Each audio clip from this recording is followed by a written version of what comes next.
Subukan mo na bang magluto ng sinarsahang manok? Kung hindi pa, para sa'yo ang video ito. Dahil dito ay magluluto tayo ng sinarsahang manok. Simulan na natin ating pagluluto.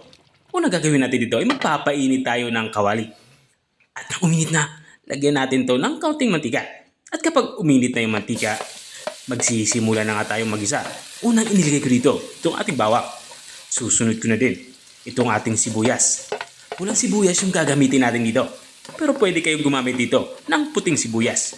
Kapag ganito na itsura ng ating dalawang sangkap pang gisa ay ilalagay na natin itong ating karning manok. Isang buong manok nga aking ginagamit dito. Pinahiwa ko lang ito ng pang serving size sa aking pinagbilhan.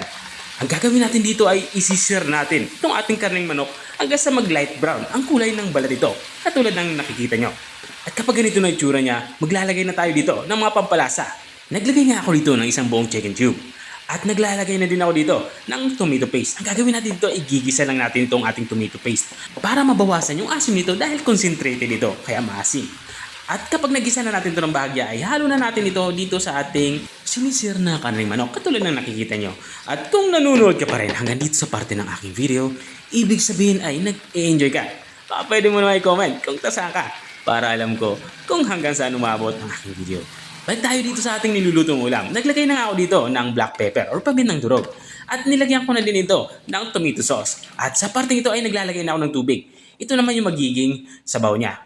Bali, ang tubig natin ay sapat para makapagpalambot at maluto itong ating karneng manok. Lulutuin natin to ng mga 15 to 20 minutes. At makalipas nga ng 20 minutes ay binuksan ko na nga ito. Kung nakikita nyo ay naiga na nga yung sabaw pero hindi pa tayo tapos dyan. Mag-a-adjust na nga ako ng lasa sa parteng ito. Kulang nga ito sa alat kaya naglalagay ako dito ng patis. Pero pwede kayong gumamit dito ng asin kung wala kayong patis. Okay lang naman yan, walang problema yan.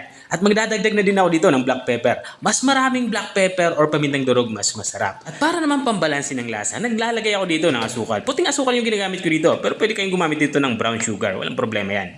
At habang nga tayo nagpapatuloy sa ating pagluluto, gusto ko lang shoutout ang mga masusugid nating mga taga-subaybay.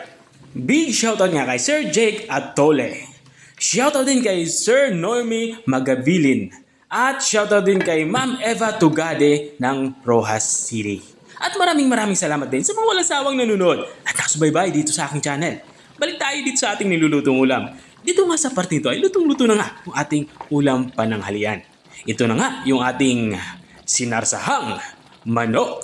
Kung nakarating ka hanggang dito sa dulo ng aking video, maraming salamat sa panonood.